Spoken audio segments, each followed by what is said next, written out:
الحمد لله رب العالمين والصلاة والسلام على أشرف الأنبياء وسيد المرسلين خاتم النبيين محمد وعلى آله وأهل بيته وصحبه أجمعين. أما بعد، قال الله تبارك وتعالى: يا أيها الذين آمنوا ادخلوا في السلم كافة ولا تتبعوا خطوات الشيطان إنه لكم عدو مبين. وقال تعالى: لا تطع من أغفلنا قلبه عن ذكرنا واتبع هواه وكان أمره فرطا. صدق اللہ العظیم. اسلام ایک مخصوص طرز زندگی کا نام ہے. دنیا میں ہر پیدا ہونے والا زندگی گزار رہا ہے. ابتدائی دور میں بے اختیار و بے شعور زندگی گزارتا ہے. اپنے ماں باپ اور اپنے پرورش کرنے والوں کے شعور کے ماتحت ہوتا ہے. پھر کچھ عرصے کے بعد اللہ تعالیٰ اس کی استعدادوں کو، صلاحیتوں کو، اس کے اندر کی طاقتوں کو بڑھاتا رہتا ہے، تو ایک عمر میں پہنچ کر وہ خود باشعور ہو جاتا ہے. نفع و نقصان کو سمجھتا ہے، اچھے برے کی تمیز ہوتی ہے، اپنی پسند اور دوسرے کی پسند میں فرق کر سکتا ہے. اس کو باشعور زندگی کہتے ہیں، اور اسلام میں اس کو ما بعد بلوغ کی زندگی، بالغ ہو جانے سے تعبیر کرتے ہیں. یعنی اس کی قوا، اس کی صلاحیتیں، اس کا ذہن، اس کے فیصلے اس کے اختیار میں آ جاتے ہیں. یہاں سے باشعور زندگی گزار رہے ہیں.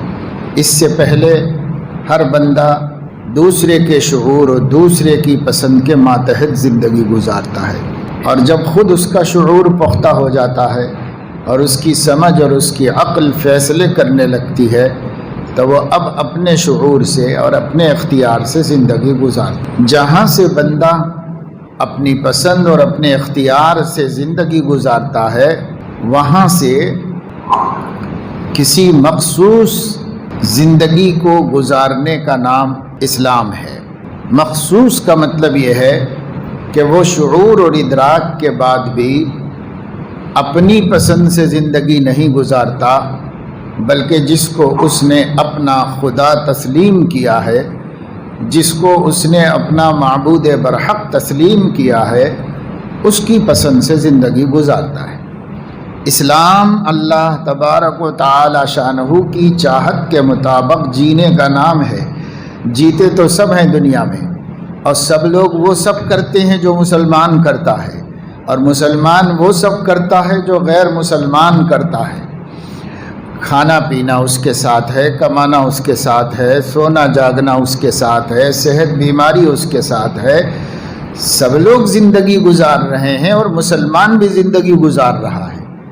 فرق صرف اتنا ہوتا ہے کہ سب لوگ اپنی چاہتوں سے زندگی گزار رہے ہوتے ہیں، اور مسلمان اللہ کی چاہت سے زندگی گزار رہا ہوتا ہے. بس ایسا کر لینے کا نام اسلام ہے. اور اللہ کی چاہتوں کا پتہ نبی کی دعوت سے چلے گا. نبی نے جو باتیں دین کہہ کر دی ہیں، بس وہی ہے اللہ کی چاہتیں. تو نبی کے مطابق زندگی گزارنا یہ ہے اسلام. اس لیے قرآن میں کہا گیا: ما آتاکم الرسول فخذوہ وما نہاکم عنہ فانتہوا.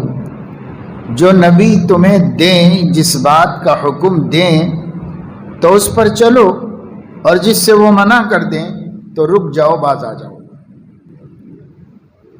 یہ مجاہدہ ہے، یہ دین ہے، یہ اسلام ہے. صحابہ کرام اسی طرح مسلمان کہلائے.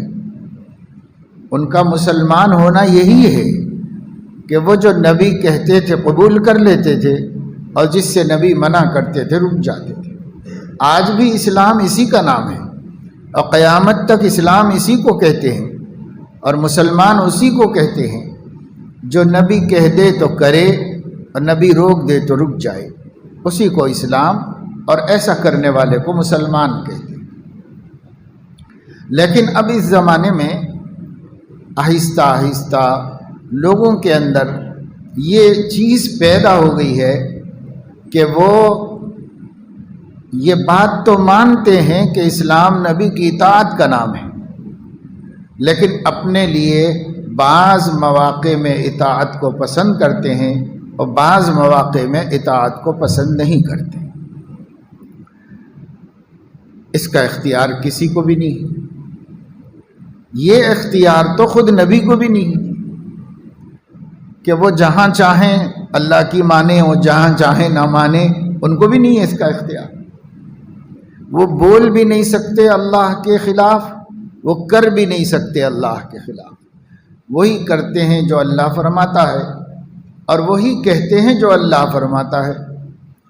تو ان کی امت کو کیسے اختیار ہوگا کہ وہ یہ کہیں کہ صاحب نماز تو سنت کے مطابق پڑھنا چاہیے لیکن شادی بیاہ سماج کے مطابق کرنا چاہیے.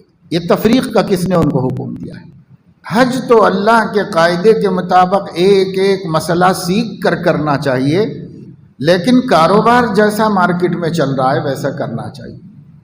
یہ تفریق کا حق کس نے دیا مسلمانوں کہ کچھ جگہوں پر وہ اللہ کی مانیں گے اور کچھ جگہوں پر اللہ کی نہیں مانیں گے؟ یہ حق کس نے دیا؟ کسی کو حق حاصل نہیں ہے. نہ ابو بکر صدیق کو حاصل تھا، نہ عمر فاروق کو حاصل تھا، نہ اس امت میں کسی محدث کو حاصل، نہ کسی فقیہ کو، نہ کسی عبادت گزار کو. کتنا نیک بن جائے، میں نے آپ کو بتایا نبی کو بھی نہیں حق حاصل ہے، تو پھر کس کو حق حاصل ہو سکتا ہے؟ لیکن یہ تقسیم ہمارے نفس و شیطان نے ہم سے کروا لی. اب بڑے بڑے لوگ دیندار بنتے ہیں مگر عبادت کے حد تک ہی بنتے ہیں اور کوئی احکام کی فکر ہی نہیں ہوتی. نماز کے چھوٹے چھوٹے مسائل میں بھی شدت ہے. اگر آپ اسے نہ اختیار کریں تو بھی نماز ہو جائے گی. صرف مستحب اور ادب، افضل غیر افضل کا فرق ہوتا ہے، وہاں بھی ہم کو شدت ہے. ٹھیک ہے بھائی، اگر یہ سنت کا جذبہ ہم سے یہ کرا رہا ہے تو بہت اچھی بات ہے، اتباع سنت کے جذبے سے. لیکن پھر یہی سنت زندگی کے دوسرے حصوں میں بھی تو ہے، وہاں بھی تو یہ غیرت آنی چاہیے. پھر وہاں پر یہ غیرت نہیں. لوگ مثال کے طور پر ایک سنت نماز کی ہے کہ ہاتھ کہاں باندھا جائے، باندھا جائے نہ باندھا جائے اس میں بھی اختلاف ہے. باندھا جائے تو کہاں باندھا جائے اس میں بھی اختلاف ہے. روایتوں میں سب باتیں ہیں، حدیثوں میں سب موجود ہیں. کوئی کسی پہلو کو اختیار کر رہا ہوگا تو جاہل ہوگا تو وہ تو خیر تعصب سے اختیار کرے گا، عالم ہوگا تو دلیل سے اختیار کرے گا. تو اگر دلیل سے کسی بھی پہلو کو اختیار کر رہا ہے تو دوسرا پہلو بھی سنت کی شکل میں موجود ہے. اس وجہ سے وہ دوسرے کو غلط کہے بغیر اختیار کر سکتا ہے. مگر اس میں تو لڑائی ہے، جھگڑے ہیں، بحثیں ہیں، لوگوں کو سمجھایا جا رہا ہے، دوستوں کو توجہ دلائی جا رہی ہے کہ بھائی آپ صحیح نہیں پڑھ رہے نماز، آپ کی نماز اعلیٰ درجے کی نہیں ہے، سنت کے مطابق نہیں ہے. اگر جاہل گنوار ہوتا ہے تو وہ تو کہتا ہے کہ نماز ہی نہیں ہو رہی ہے آپ کی. یہ سب ٹھیک ہے. کس جذبے کے تحت ہے بھائی؟ یہ کس جذبے کے تحت ہے؟ تو اتباع سنت کا جذبہ ہے. نبی کی سنت کے خلاف میری نماز نہ ہو، میری نماز ایسی ہو جیسے نبی نے پڑھی ہے. اگر یہ جذبہ ہے تو بہت مبارک جذبہ ہے، پر یہ زندگی بھر میں نظر آنا چاہیے، ہر جگہ دکھائی دینا چاہیے. یہی شخص داڑھی رکھنے کے لیے تیار نہیں ہے، حالانکہ یہ ہاتھ باندھنے کی سنت سے داڑھی کی سنت 10 گنا نہیں 100 گنا بڑھ کر ضروری ہے. اس سے کہیں زیادہ اہمیت رکھتی ہے. اس کی تو کوئی اہمیت نہیں. مغربی ممالک کے لوگ ہاتھ چھوڑ کے کھڑے ہو کے نماز پڑھتے ہیں، ان کی بھی ہوتی ہے، وہ کہتے ہیں کہ نماز ہوتی ہے. تو نماز تو کسی طرح ہو رہی ہے. فرائض کے ادا ہو جانے سے فرض ہمارے ذمے سے ادا ہو جائے گا. ہاں یہ صحیح بات ہے کہ سنت کے مطابق پڑھنے کی کوشش کرنا چاہیے، لیکن سنت کا جذبہ صرف نماز میں نہیں ہوتا. سنت کا جذبہ ہر جگہ ہوتا ہے. ایسا لباس پہنے ہوئے ہیں جس لباس میں نماز پڑھنا مکروہ ہے، بلکہ بعض علماء کے نزدیک اس لباس میں نماز ہوتی ہی نہیں. اب ذرا ہم لوگوں کو سوچنا چاہیے کہ اتر پردیش سے خبریں آ رہی ہیں اخبارات کے اندر کہ کئی اہم مندروں کے پجاریوں نے اور ذمہ داروں نے باہر نوٹس بورڈ لگا دیا ہے کہ مندر کے اندر انگریزوں کے لباس میں نہ آئیں کوئی. یہ مقدس جگہ ہے، مقدس جگہ پر مقدس اور تقدس اور احترام ملحوظ رکھ کے آئیں. جو ہندوؤں کا لباس ہے اسی لباس کے اندر آئیں. یہاں پر جینز پہن کر کوئی نہیں آئے گا. کوئی عورت مندر کے اندر نیم برہنگی اور بے لباسی کی شکل میں نہیں آئے گی. ایک ایک پوائنٹ نوٹ کر کے لکھ کے مندر کے باہر لگایا گیا کہ مندر عبادت کی جگہ ہے، احترام کی جگہ ہے. یہاں جو بھی پوجا کرنے کے لیے آئے وہ احترامی وضاقتہ کے اندر آئے. پتہ چلا کہ صرف علماء ہی نہیں، ہر مذہب کے مذہبی لوگ اس کو بے لباسی سمجھتے ہیں اور اس کو عبادت گاہ کے احترام کے خلاف سمجھتے ہیں. ہاں وہ انگریزوں کا کلچر ہے، عیسائیوں کا کلچر ہے، وہ اس کو اپنے مذہب کے لیے اچھا ہی سمجھتے ہوں گے، بہتر ہی سمجھتے ہوں گے. لیکن پھر بھی ہم دیکھتے ہیں کہ عیسائیوں کے مذہبی رہنما اور عیسائیوں کی نیک کہلائی جانے والی خواتین، ان کا لباس انہی کے کلچر سے موافق نہیں. جتنے ننس ہیں، سسٹرز ہیں، مذہب کی خدمت کرنے والی عورتیں ہیں، انہوں نے لباس ساتر پہن رکھا ہے. انہوں نے دوسروں کی طرح نیم برہنگی نہیں اختیار کی. انہوں نے اسی ملک کے اسی مذہب کی عام عورتوں کی طرح ادھورا لباس نہیں پہنا ہوا ہے. اسی طرح جو مذہبی رہنما ہیں انہوں نے بھی کامل لباس پہنا ہوا ہے. تو یہی حال ہندوؤں میں ہے، یہی حال سکھوں میں ہے، یہی حال جین مذہب کے ماننے والوں میں ہے. آپ کہیں بھی دیکھو تو انگریزوں کے کلچر کو کسی مذہبی شخصیت نے پسند نہیں کیا، چاہے کسی مذہب کا ہو. وہ کہتا ہے ہمارے مذہب کا جو لباس ہے، اور سب کا لباس ساتر لباس ہے، جسم کو چھپانے والا لباس ہے. آدیواسیوں کو چھوڑ کر کچھ لوگ جو دنیا میں برہنگی کو مذہب اور عبادت سمجھتے ہیں، ننگے رہنے کو، اکا دکا ہیں، ان سے بھی ان کی قوم کے لوگوں کو بھی حیا آتی ہے، شرم آتی ہے. تو اسلام میں لباس کی اہمیت ہے، لیکن ادھورا مسلمان لباس کی اہمیت کو کچھ ماننے کے لیے تیار نہیں. حج کا سیزن ہے، حج کی تیاریاں چل رہی ہیں. روز اخبارات حج کے ٹریننگ کیمپس کے اعلانات سے بھرے ہوئے. آج فلاں مسجد میں ہے، دوپہر میں فلاں مسجد میں ہے، شام میں فلاں مسجد میں ہے، فلاں جگہ فلاں جگہ فلاں جگہ. حج کمیٹی بھی کروا رہی ہے اور خود علماء اور مسلمان اور مسجدوں کی کمیٹیاں بھی کروا رہی ہیں جگہ جگہ. اور لوگ ذوق در ذوق شریک ہو رہے ہیں، فکر کے ساتھ جا رہے ہیں، کیونکہ حج کرنا ہے اور حج عبادت ہے اور وہ سنت کے مطابق ادا ہو جائے. اچھا جذبہ ہے، اچھی فکر ہے. لیکن اسی سیزن میں شادیاں بھی ہو رہی ہیں اور کسی کو اس کا احساس نہیں ہے کہ شادی ایک عبادت ہے اور وہ سنت کے مطابق ہو جائے. اس کا کسی کو بھی احساس نہیں.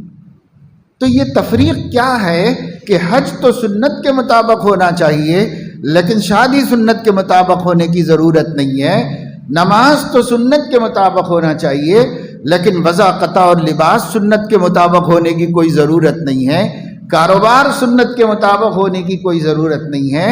پتہ چلا کہ لوگ جو ہیں وہ سنت کو عبادت سے جوڑے ہوئے ہیں. بس عبادتوں میں احکام پوچھیں گے، عبادتوں میں مسائل معلوم کریں گے، عبادتوں میں سنت کی فکر کریں گے، عبادت کے حد تک دین سمجھ رہے ہیں، حالانکہ عبادت نہیں، دین اسلام پوری زندگی کا نام ہے، پوری زندگی اسلام کے مطابق گزرنا چاہیے۔ کیا آپ بہترین نماز بالغ ہونے سے لے کے مرنے تک سنت کے مطابق نمازیں پڑھتے رہے، آپ کے معاملات درست نہیں تھے، آپ کی معاشرت درست نہیں تھی، آپ کے احکام اسلام کے مطابق زندگی نہیں تھی، تو قیامت میں مسئلہ حل ہو جائے گا، اللہ آگے نہیں پوچھیں گے۔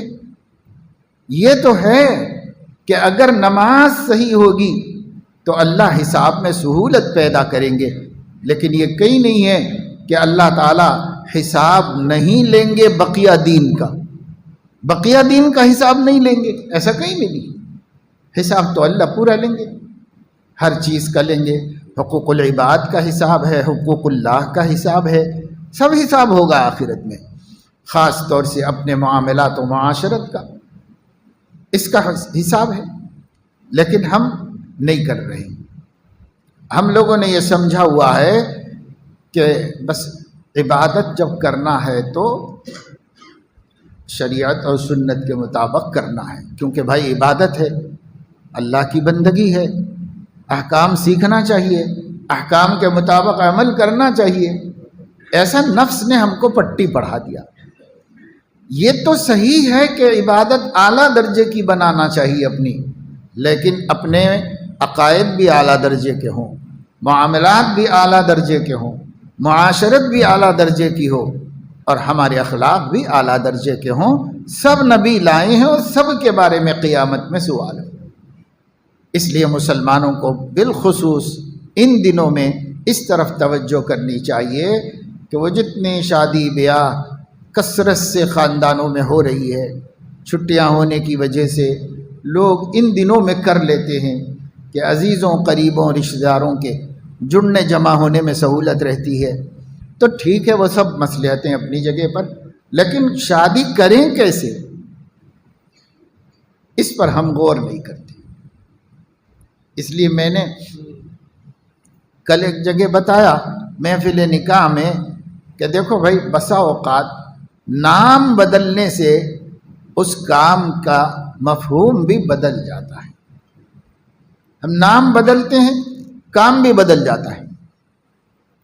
اور اس کی عام فہم مثال جو کسی کو بھی سمجھ میں آ سکتی ہے وہ یہ ہے کہ ہم نے مثال کے طور پر لیلۃ القدر کا نام، شب قدر کا نام جاگنے کی رات رکھ لیا، تو مفہوم بدل گیا۔ قرآن میں، حدیث میں وہ قدر کرنے کی رات ہے، وہ اللہ کے فیصلوں کی تقسیم ہونے کی رات ہے، وہ دعائیں مانگنے اور خدا تعالی سے اگلے سال میں خیر کو طلب کرنے کی، مغفرت و نجات کو مانگنے کی، عفو و درگزر کو مانگنے کی رات ہے۔ لیلۃ القدر کو صحابہ نے اسی نظر سے دیکھا تھا، نبی نے اسی نظر سے دیکھا تھا، اور نیک لوگ اسی طریقے سے اس کی قدر کرتے تھے۔ ہندوستان میں آ کر ہم نے اس کا نام جگنے کی رات رکھ دیا۔ جگنے کی رات کا نام، کام بھی بدل دیا۔ اب لوگ جگ رہے ہیں پوری رات۔ کیا کر رہے ہیں؟ کوئی مسجد میں جگ رہا ہے، کوئی نماز عبادت کر رہا ہے،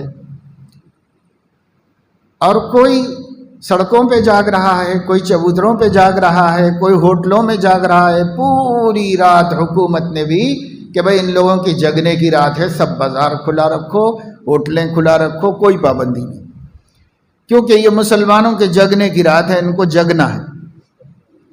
چائے پیتے ہوئے جگنا ہے، غیبتیں کرتے ہوئے جگنا ہے، جھوٹ بولتے ہوئے جگنا ہے، لوگوں کو ستاتے ہوئے جگنا ہے، محلے والوں کی نیند خراب کرتے ہوئے جگنا ہے، پولیس والوں کے ناک میں دم کرتے ہوئے جگنا ہے۔ جگنا ہے بس، نہیں، جگنے کی رات ہے۔ تو دیکھو، نام بدلا تو کام بدل گیا۔ ایسے ہی ہم نے نکاح کا نام شادی رکھا۔ ہم ہی بولتے ہیں شادی، عرب تو نہیں بولتے۔ ہم ہندوستانی لوگ شادی بولتے ہیں اس کو۔ شادی نام کس نے رکھا اس کا؟ شادی کسی شریعت نے تو نہیں رکھا، اسلام نے تو نہیں رکھا۔ اسلام اس کو عقد نکاح کہتا ہے،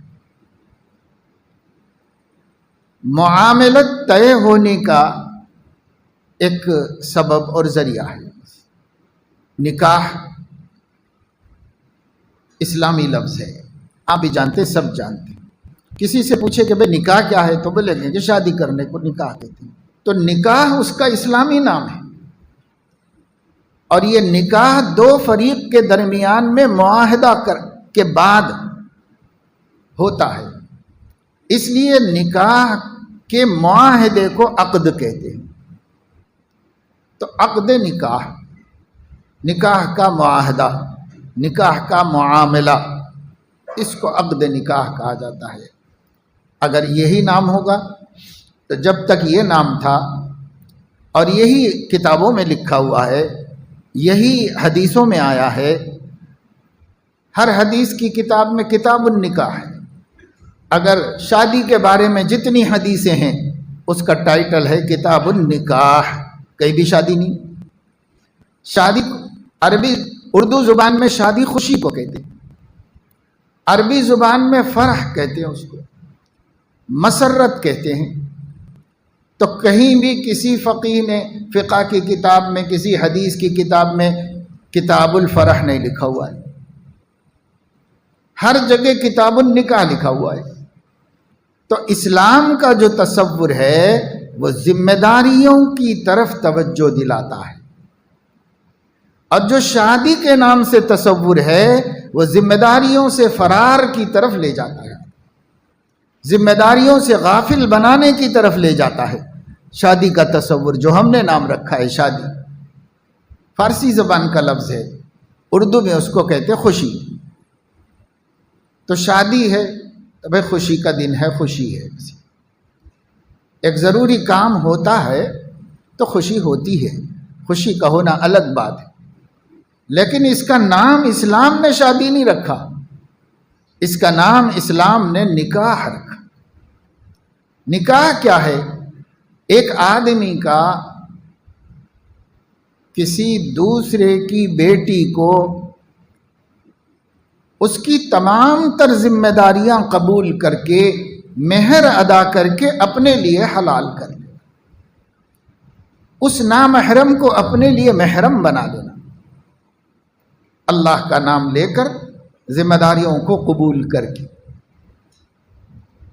ایک زوجیت کو قبول کرتا ہے آدمی مجلس میں، لیکن جیسے لا الہ الا اللہ کے تحت میں لا نافع الا اللہ ہے، لا ضار الا اللہ ہے، لا رازق الا اللہ ہے، لا معز الا اللہ ہے، لا مذل الا اللہ ہے، لا قادر الا اللہ ہے، کہا تو لا الہ الا اللہ، لیکن اس کے تحت میں بہت سے معاہدے اللہ کے ساتھ اس نے کر لیے۔ ایسے ہی جب کوئی عاقد یہ کہتا ہے کہ میں نے اس نکاح کو قبول کیا ہے، تو کیا قبول کیا ہے؟ نکاح کو قبول کیا ہے۔ اب تک اس کا باپ جو پرورش کر رہا تھا، اس پرورش کی ذمہ داری کو قبول کیا ہے۔ اس کا باپ جو محبت دیتا تھا، اس محبت کو قبول کیا ہے۔ اس کا باپ جس شفقت سے پال رہا تھا، اس شفقت سے پالنے کی ذمہ داری کو قبول کیا ہے۔ اس کے باپ جو کھلاتا تھا، وہ کھلانے کی ذمہ داری کو قبول کیا ہے۔ اس کا باپ جو پہناتا تھا، اس پہنانے کی ذمہ داری کو قبول کیا ہے۔ اس کا باپ جس طریقے سے کسی گھر میں راحت سے اس کو رکھا ہوا تھا، عزت سے رکھا ہوا تھا، حفاظت سے رکھا ہوا تھا، اس نے آج ذمہ داری قبول کی۔ اب آپ کو فکر کرنے کی ضرورت نہیں، میں اسی راحت سے، اسی عزت سے، اسی حفاظت سے اپنے ماتحت رکھوں گا آپ کی بیٹی کو۔ کتنی ذمہ داریاں قبول کرنا ہے، اور زبان سے صرف یہ بولا کہ میں نکاح کر دیا گیا، قبول کر لیا، لیکن یہ قبول کرنے میں ساری باتیں گنائیں نہیں قاضی صاحب نے، سب باتیں نہیں شمار کرائیں، پر یہ ایسا ہی ہے جیسا کہ لا الہ الا اللہ کہہ کر آپ نے سب باتیں قبول کر لی ہیں، وہ اس کے ضمن میں آ گئی ہیں۔ یہ عنوان ہے، اس عنوان کے تحت جو کچھ ذمہ داریاں ہیں سب اس میں آ گئی۔ کوئی بھی لا الہ الا اللہ کہہ کر شرک نہیں کروں گا نہیں بولتا ہے، لیکن شرک نہ کرنا بھی اس میں شامل ہے، اس کے اندر داخل ہے۔ ایسے ہی نکاح کو قبول کرنا دراصل ذمہ داریوں کا تبادلہ ہے۔ یہ اب تک کسی اور کی ذمہ داری تھی، یہ میری ذمہ داری میں آ گیا۔ دوسرے میرے لیے یہ حرام تھی اور اللہ نے اس کو میرے لیے میرے فائدہ اٹھانے کے لیے حرام کیا تھا، تب میں نے اللہ کا نام لے کر اس کو اپنے لیے حلال کر دیا ہے اللہ کے قانون کے مطابق۔ بس یہ تصور ہے اسلام کا، اور اسی کا عقد ہوتا ہے۔ عقد کہتے ہیں ایگریمنٹ کو۔ ایگریمنٹ جب ہوگا تو گواہ بھی ہوں گے، اس لیے دو گواہ بھی ہوں۔ اب اسلام میں نکاح کا تصور یہ ہے کہ لڑکی کو بتایا جائے کہ آپ کا نکاح فلاں ابن فلاں سے اس مہر پر کیا گیا ہے، میں کر رہا ہوں، ولی بتا دے، جو بھی محرم ہے اس کا وہ محرم اس کو بتائے، آپ کا نکاح کر رہے ہیں، ہم فلاں شخص سے کر رہے ہیں اور اس کے اتنے مہر پہ کر رہے ہیں۔ اس کو کہتے ہیں اذن، اجازت طلب کرنا۔ اس لیے ایک لڑکی کے علم میں آیا اور اس لڑکی نے اسے انکار نہیں کیا، بس یہ انکار نہ کرنا اس کی اجازت ہے۔ ایک کام ہو گیا۔ دوسرا کام یہ ہے کہ لڑکے سے کہا جائے، نکاح کرنے والے سے، کہ فلاں لڑکی کا نکاح آپ کے ساتھ اتنے مہر پر کر دیا گیا ہے، تو کیا آپ نے اس کو قبول کیا ہے؟ یہ جواب طلب کرنے کو ایجاب کہتے ہیں۔ وہ کہہ دیتا ہے کہ ہاں میں نے قبول کیا ہے، یا اس کو بول کے کہلوایا جاتا ہے، ایسا بولو کر کے کہلوایا جاتا ہے۔ جب بھی وہ بولے گا یہ الفاظ، اس کو قبول کہتے ہیں۔ تو پہلا کام لڑکی کو اطلاع ہونا کہ اس کا نکاح کس سے ہو رہا ہے، کتنے مہر پہ ہو رہا ہے۔ دوسرا کام کسی شخص کا نکاح کرنے والے سے جواب طلب کرنا۔ بہتر ہے کہ لڑکی کا باپ خود ایجاب کرائے، اس کو کرنا نہیں آتا تو وہ کسی سے بھی کروا سکتا ہے، ایجاب کرے۔ وہ جواب دیا، یہ دو کام مل کے ایک ہے، اس کا نام ایجاب و قبول ہے۔ یہ ایجاب و قبول دوسرا کام۔ تیسرا کام، دو مسلمانوں کا کم سے کم سننا، اس ایجاب و قبول کو سننا، اس مہر کو سننا، تاکہ کبھی ضرورت پڑے تو گواہی دے سکے عدالت میں۔ اس لیے کم سے کم دو مسلمان، اور جتنے سن لیں بہت اچھا، مگر دو کم سے کم سنیں، کیونکہ اسلام میں دو گواہوں کی گواہی معتبر ہوتی ہے، شاہداک او یمینک۔ تو یہ ہو گیا، اتنی چیز ہے، بس اتنے سے عمل کا نام اسلام میں نکاح ہے۔ کسی کا پیغام بھیجنا، لڑکی کا یا اس کے ولی کا اس کو قبول کر لینا، رضامند ہو جانا، پھر ایجاب و قبول کا ہونا، اس ایجاب و قبول اور مہر کا دو مسلمانوں کا گواہ بننا، بس اتنے سے عمل کا نام نکاح ہے اسلام میں۔ اس میں کوئی خرچہ نہیں، اس میں کوئی رسم نہیں، اس میں کوئی پہلے کے اخراجات نہیں، بعد کے اخراجات، بس اتنا کرنے کا نام نکاح ہے۔ ہم نے اس کا نام شادی رکھ کر ایک مصیبت بنایا ہے، ایک پہاڑ بنایا ہے، ایک آفت بنایا ہے، اور اسلام نے اس کا نام نکاح رکھا۔ اس کی کتنی ضروری چیزیں ہیں آپ علماء سے پوچھ لیجیے، ضروری چیزیں کیا ہیں؟ بس یہ چند ضروری باتیں ہیں جو صرف کام ہی ہیں، جس میں خرچہ کچھ نہیں، صرف کام ہے۔ اب اس کے بعد چونکہ ایک معاہدہ ہوا ہے، ایک نئی زندگی کا آغاز ہے، تو چھوارے تقسیم کر دینا مستحب ہے، نہ سنت، نہ فرض، نہ واجب۔ کھجور تقسیم کر دو، عربوں کے ہاں کھجور ہی تھے، ہر وقت آسانی سے ملنے والا کھانا اور غذا وہی ہے۔ سوکھی کھجوریں چھوارے کہلاتے ہیں، کھجور تقسیم کر دی گئی۔ اس کے بعد اگر سکت ہے، گنجائش ہے، تو سادگی سے ولیمہ کر لیا جائے،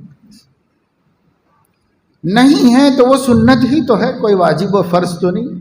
کتنی سنتیں چھوڑ رہے ہیں، اگر یہ سنت کسی کی چھوٹ جائے تو کیا گناہ کی بات ہو رہی ہے؟ بالخصوص گنجائش نہ ہونے کی وجہ سے چھوڑ دے، بھائی اتنی گنجائش نہیں ہے کہ ایک دعوت کر سکے لوگوں، بھائی ضروری نہیں ہے، بھائی سنت ہی تو ہے۔ آپ ہی لکھتے ہیں ولیمہ مسنونہ۔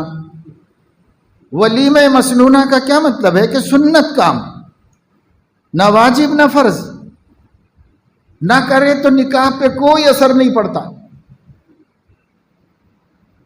لیکن سنت سمجھ کے کر لیتے ہیں، یا ایک خوشی کا موقع ہے، رشتہ دار احباب جمع ہو جائیں، کھلا دیں، کھا لو کھلا لو، منع تو نہیں کیا جائے گا، لیکن اس کو جس طرح کیا جا رہا ہے وہ تو قابل مذمت ہے، گناہ ہے، چھوڑنے کے قابل ہے۔ جس طرح اس کا نقشہ ہم نے بنا لیا ہے شادی کی دعوت کا اور ولیمے کی دعوت کا، یہ دعوتیں کیا ہیں؟ نکاح میں اسلام نے نہیں رکھی، اسلام نے نہیں رکھی ہیں، ہم نے اپنے رواج، اپنا علاقہ، اپنا زمانہ، اپنے زمانے کے لوگوں کا عمل، اس کو سامنے رکھ کر ہم اس کو ضروری سمجھ رہے ہیں، لیکن کیا اسلام ضروری سمجھ رہا ہے؟ اسلام کچھ بھی اس کو ضروری نہیں سمجھ رہا ہے، مگر ہم کہتے ہیں کہ بھائی وہ اعلیٰ درجے کا نکاح تو اتنا ہی ہے جتنا میں نے بتایا۔ ایسے ہی اس دنیا کی سب سے معزز بیٹی سیدہ فاطمہ رضی اللہ تعالیٰ عنہا کا نکاح ایسے ہی ہوا، سیدہ زینب کا نکاح ایسے ہی ہوا، وہ تو اسلام سے بھی پہلے ہوا مگر سادہ ہی ہوا۔ حضرت ام کلثوم، حضرت رقیہ رضی اللہ تعالی عنہن، سب بیٹیوں کا نکاح اس لیے ہوا۔ یہ دنیا کی سب سے قیمتی بیٹیاں ہیں، سب سے معزز بیٹیاں ہیں، ان کے برابر اگر حسب، نسب، خاندان، حیثیت عرفی، مال، دولت کسی اعتبار سے بھی تولا جائے تو رسول اللہ کی بیٹی کے مقابلے میں کسی ترم خاں کی بیٹی کا کوئی وزن نہیں۔ اگر اللہ کے نبی کی بیٹی ایسی بیاہی جا سکتی ہے تو پھر کون ہے جس کی بیٹی کی عزت کے خاطر کچھ کرنا پڑتا ہے، اس کے علاوہ بھی بہت کچھ کرنا پڑتا ہے، وہ کون ہے پھر اگر نبی کی بیٹی کا ایسے نکاح ہو جائے؟ حضور علیہ السلام نے، حضرت ابو بکر نے، روایات سے معلوم ہوتا ہے کہ حضرت ابو بکر نے رشتہ بھیجا تو زیادہ عمر ہونے کی وجہ سے پسند نہیں فرمایا، حضرت عمر نے بھیجا تو بھی زیادہ عمر تھی اس لیے پسند نہیں فرمایا، دونوں نے مل کر حضرت علی کو تیار کیا تو انہوں نے کہا کہ میں کیسے کہوں، وہ میرے بڑے بھائی ہیں، میرے سرپرست ہیں، کیسے میں ان سے کہوں؟ تو کہا کہ ہم پیش کر دیں گے آپ کا پیغام۔ ان کی بات آئی مجلس میں تو حضور علیہ السلام نے موضوع قرار، ہاں مناسب ہے، بالکل موضوع ہے یہ رشتہ، قبول کر لیا، طے کر دیا، نکاح پڑھا دیا۔ جب رخصتی کرنا چاہی تو حضرت علیہ السلام نے حضرت علی رضی اللہ تعالی عنہ کے سرپرست بھی وہی، حضرت فاطمہ کے سرپرست بھی وہی۔ حضرت علی کا اب کون تھا مدینے میں نبی کے علاوہ؟ پہلے تو جب تک ابو طالب زندہ تھے تو باپ تھے زندہ، وہ بھی نہیں رہے، وہ تو مکے میں انتقال کر گئے، اب کون تھا سوائے نبی پاک صلی اللہ علیہ وسلم کے؟ وہی ان کے سرپرست اعلیٰ تھے۔ بیٹی کی بھی ماں نہیں تھی، حضرت خدیجہ کا بہت پہلے انتقال ہو چکا تھا، سوتیلی مائیں تھیں۔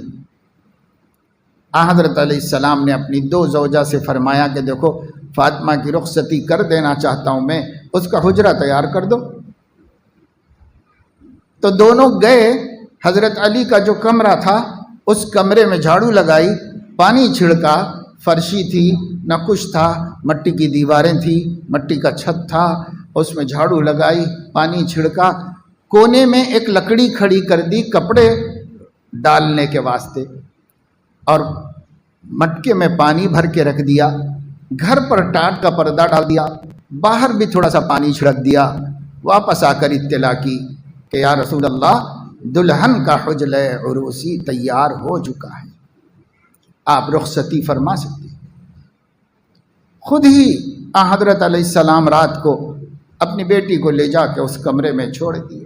حضرت علی رضی اللہ تعالیٰ عنہ دونوں کے درمیان میں بیٹھ کر ان کو دعائیں دی، برکت کی دعا دی اور چھوڑ کے آگے بس ختم۔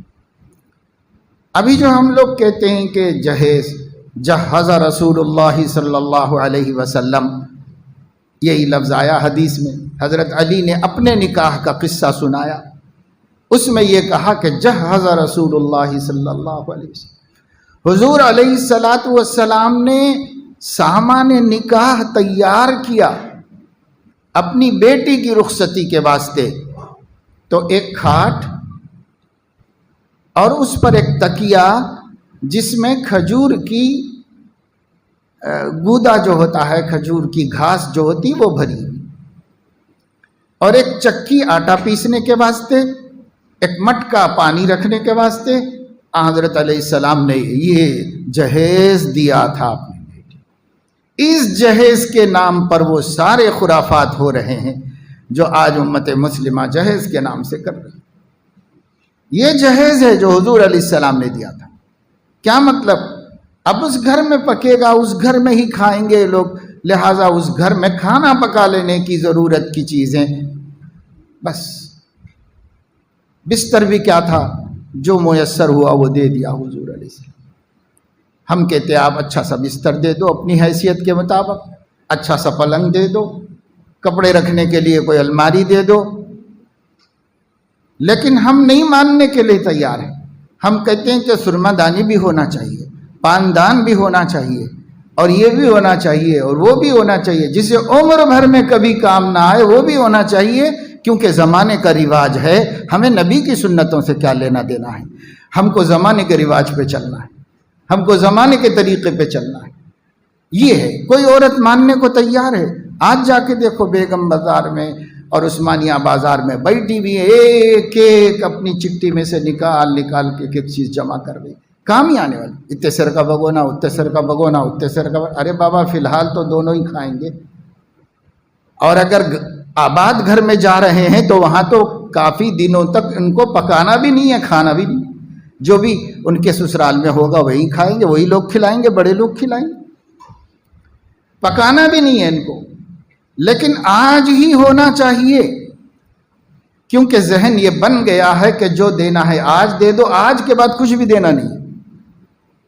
اور اگر عقل سلامت ہوتی تو آدمی یہ سوچتا کہ بھائی زندگی بھر کے لیے ہمارا داماد ہے، ہماری بہو ہے، زندگی بھر کرنا ہے، اللہ دیتا رہے گا، بیٹی کو کریں گے، بیٹے کو کریں گے، بہو کو بھی کریں گے، داماد کو بھی کریں گے، عمر بھر کرتے رہیں گے۔ آج ہی دے کر کیا دستبردار ہونا ہے، ہاتھ دھو کے ختم کر دینا ہے قصہ؟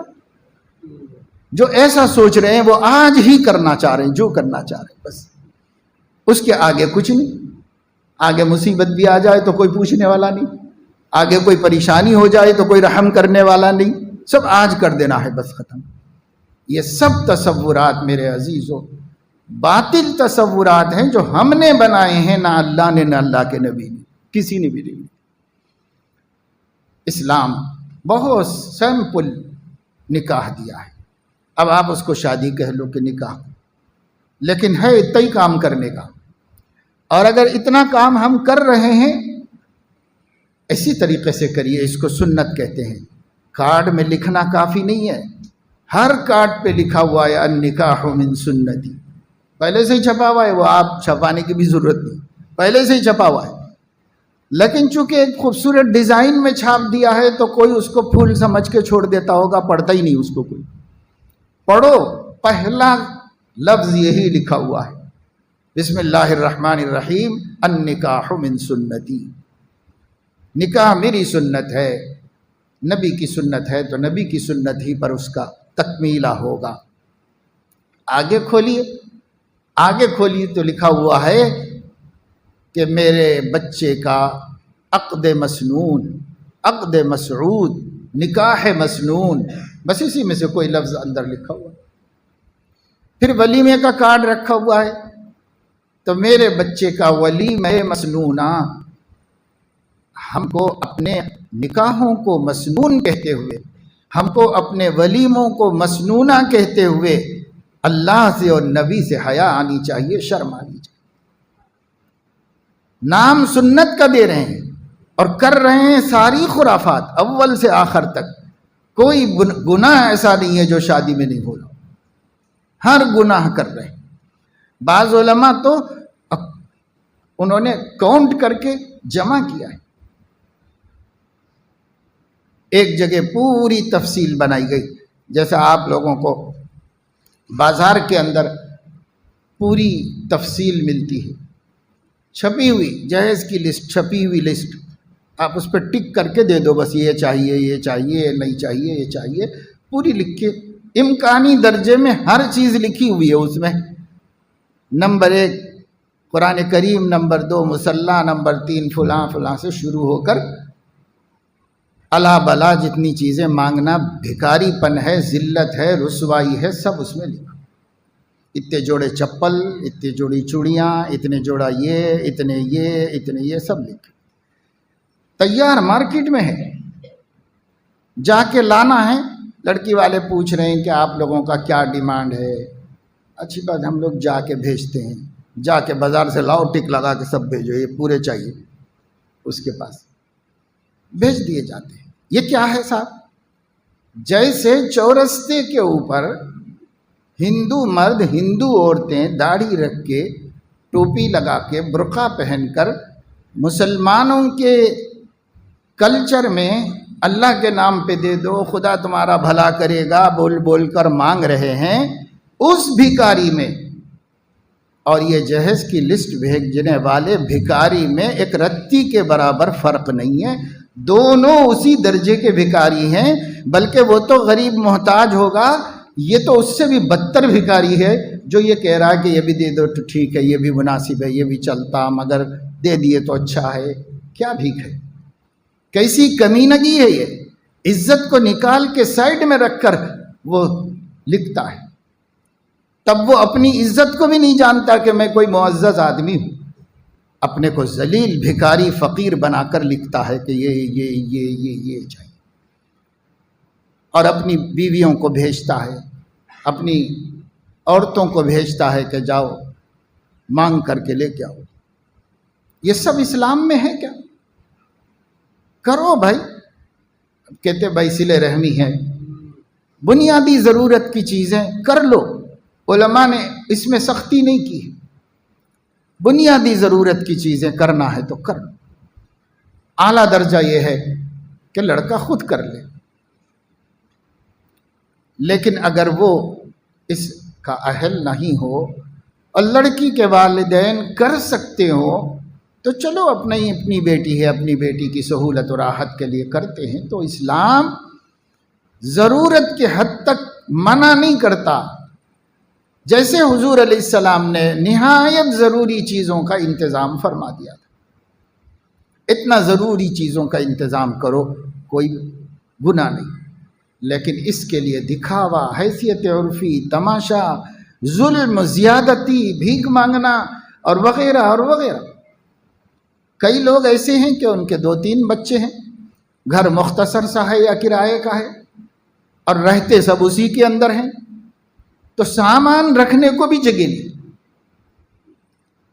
کم سے کم بول سکتے کہ بھائی ابھی نہیں ہے، جب ہمارا بچہ الگ رہنے لگے گا تو آپ دلا دیجئے گا جو بھی دلانا ہے. فی الحال ابھی ہمارے گھر میں رکھنے کو بھی جگہ نہیں ہے، تو کیوں پیسہ خراب کرتے ہو، کیوں سامان خراب کرتے ہو؟ نہیں لاؤ. مارواڑیوں نے شہر میں جگہ جگہ رہن سنٹر کھول کے رکھے ہوئے. لے گھر میں جگہ نہیں ہے، لے جا کے رہن سنٹر میں رکھ دو.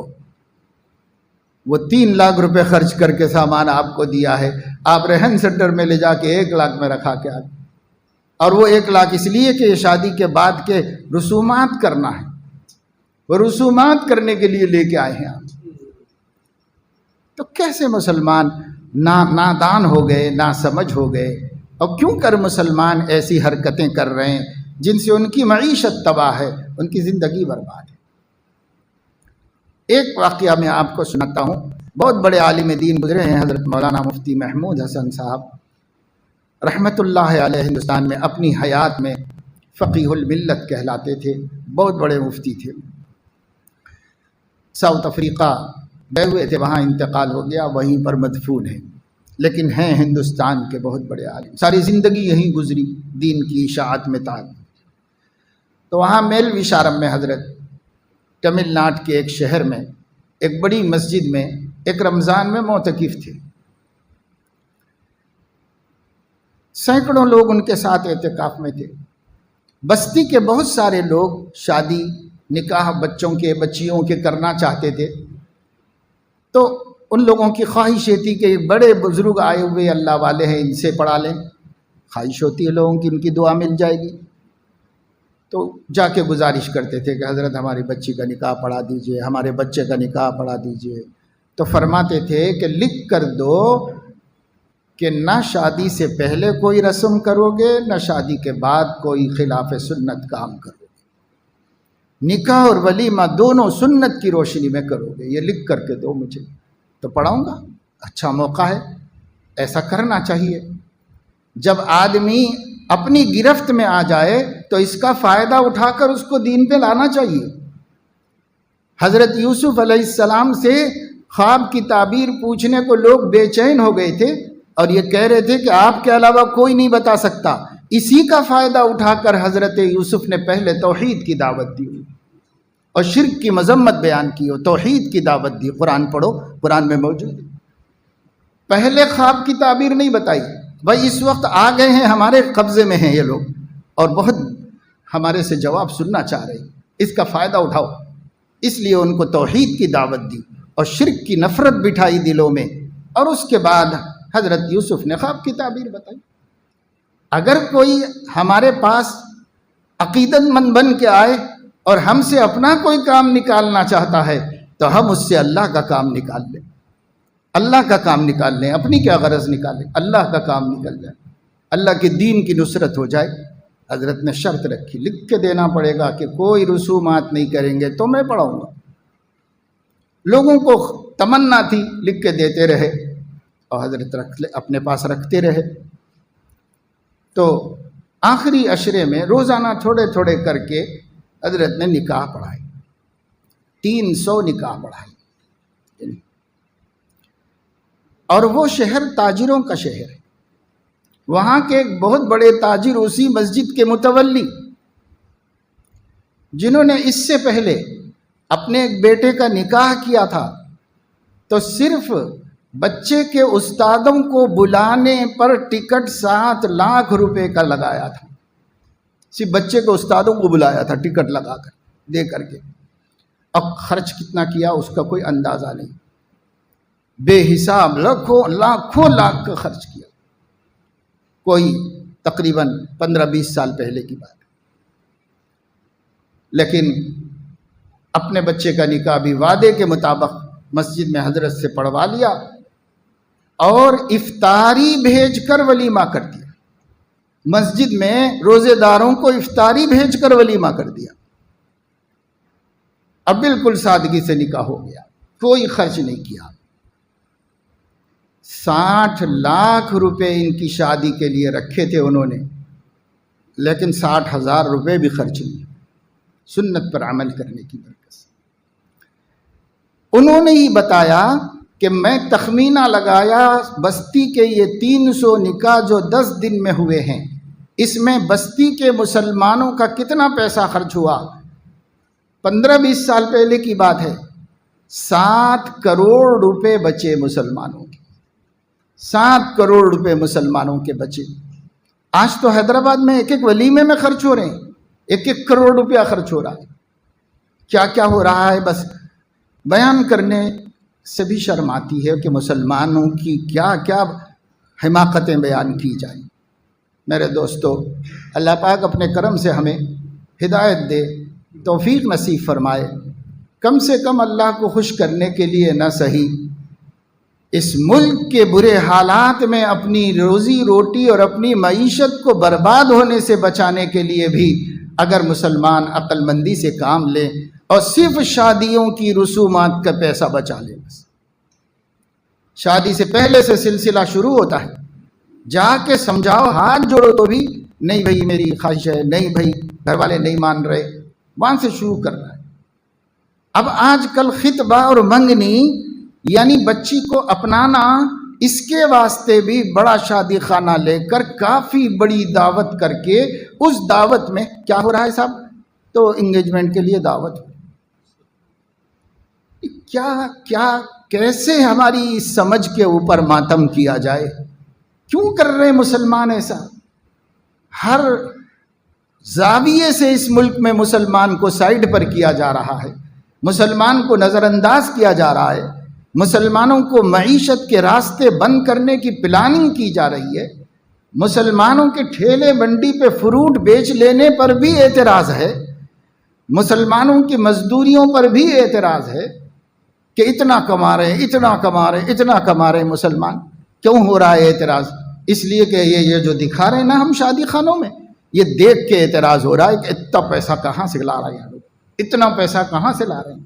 4 احمق لا رہے ہیں اور 400 غریب روٹی کے محتاج ہیں، لیکن ان کی وجہ سے ان کو بھی دبایا جا رہا ہے اور ان کو بھی ستایا جا رہا ہے۔ کیا کرنا چاہتے ہیں آپ؟ کیا اللہ کو منہ نہیں دکھانا؟ کیا نبی کے سامنے نہیں جانا قیامت میں؟ کیا اتنی امت کے اوپر مصیبتیں ڈھانے والے اپنی شادیاں کر کے؟ بجا طور پر ان کے بارے میں کہا جا سکتا ہے ہمارے گھر کے دیے بجھا کر وہ اپنی شمع جلا رہے ہیں۔ غریبوں کے گھر کے دیے بجھا کر، غریبوں کی گھر کی بیٹیوں کو غیروں کے ساتھ جانے پر مجبور کرنے کے واسطے یہ مالدار اپنی شان و شوکت بتا رہے ہیں، اپنی شان و شوکت دکھا رہے ہیں۔